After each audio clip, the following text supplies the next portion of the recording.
Some of the exercises might challenge you, some of them might be quite easy. Either way, take your time, do it to your level, and make sure that as you're doing it, you're focusing on a couple of key components. Number one would be your posture. Number two, make sure your positioning of your body is in the right alignment to get the best out of the movements that you're doing. And number three is just to try and keep your, your breathing controlled and allow your body to relax through all of the movements. This exercise is called a balance with one knee in the air. So what I'd like you to try and do is stand on one leg, stabilise, lift your knee up, and basically just trying to keep good posture, keep your body as still as possible. The higher you get your knee, you'll see that you're obviously going to wobble from side to side. Try and stay centralised. This knee here, the higher it goes, the more work you'll get through your top quad, the more you'll get through your left glute and obviously left quad, and trying to stabilise and balance there. So the idea will be to see how long you can hold on one leg. When you're done with one, try the other side, and then see if you can do a couple each side until you get a nice workout through, as I say, your glutes, your quads, and overall working on your balance. This exercise we want to work on having a straight leg out in front. So we're going to stabilise through our glutes, through our lower leg, lifting this leg up as high as we possibly can. Try and hold that up.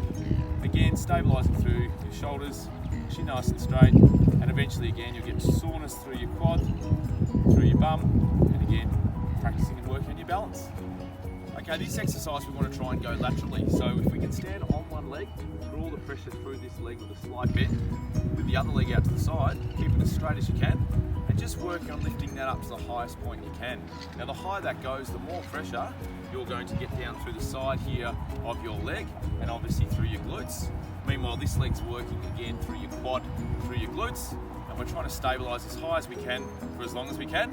Then we'd swap sides, try again, same deal. Just have a couple of goes each side and see how you go at building and working on your balance and your strength.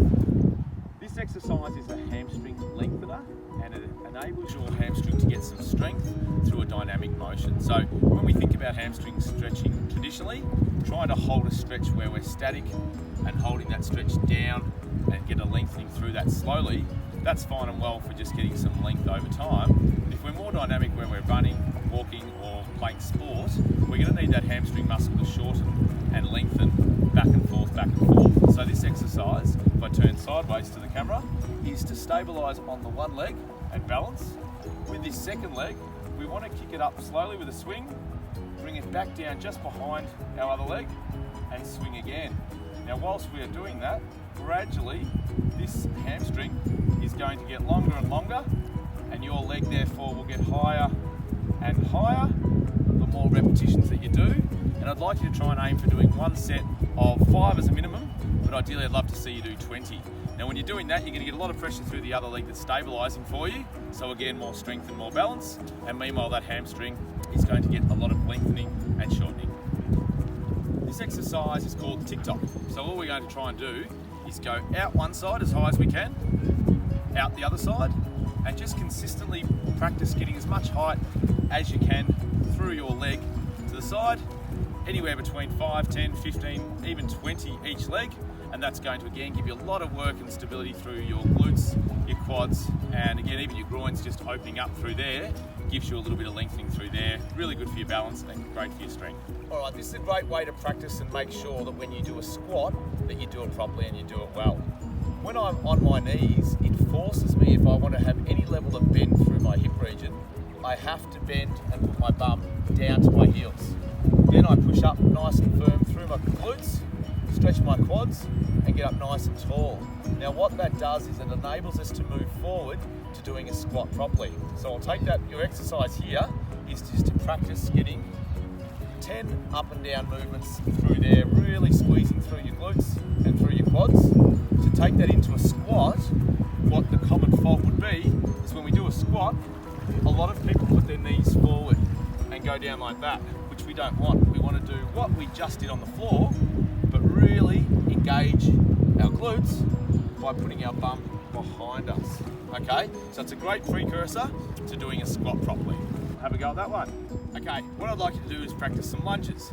Now to do these properly, a great way to start, if you're able to, is to actually position your knee on the floor and get a nice right angle.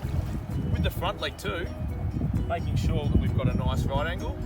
And then with our hips nice and square, we then want to lift up from the back foot. So you'll notice I'm on my toes on the back foot, and I'm then going to drive through my hips up, and that sets me up for the right position to then do a lunge from. So I'm down and I'm up and doing lunges. Now if you can't get the full way from the ground up, you can instead start at the top and just practice going down a little bit, up a little bit, and working from there. Okay, so that's your lunge position. Practice trying to do a couple of those each leg and then swap legs. Next exercise is a one-legged squat. Now for this exercise, we want to stand on one leg, work really hard on balancing, and then slowly but surely breaking from the hips, down and back up. That's one way you can do it. Otherwise, pretending that you're holding onto something, going down towards the floor and bringing it back up. Now if I'm going to do that exercise, I can do it at an easy level, medium or a hard level. Easy would be to go to knee. So if I stand here, I go down and I touch my knee and I come back up again. Medium level would be to go down to our shin and come back up again. And if we can do it extra hard and extra well and good, all the way down to the ground. So stabilising, touch the ground, and bring it back up again. So picking the level that works for you, have a go at trying to build up your strength. The more you can do without having to take a foot and putting it back down on the ground to stabilise will get you better strength, better balance, and more control as you progress through the movement. So I've got a quad stretch here. Now obviously if we can do it on our own, fantastic. If not, you might need to have a seat behind you, put your foot up and hold on to something and get a little stretch through the front of your leg. Or if you can actually lift your foot, hold that up, and then try to minimise the V that's there by pushing forward through your hip. What you're then trying to do is keep your knees in close to each other, stand up nice and tall, and get a really good stretch down the front of your quads. So your hip flexors go across here, your quads are all the way down the front of your leg. The more we can stretch that open there, the more it allows us to have a little bit more of a straighter body, because a lot of us, because we sit down a lot, will curve down and crouch into that position.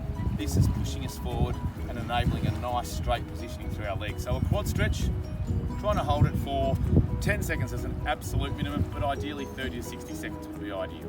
We've got a hamstring stretch here that you can do standing. Now, one of the bad ways of doing a hamstring stretch is where we curve our whole body out and around, and we come down and we either touch our toes or work towards our toes.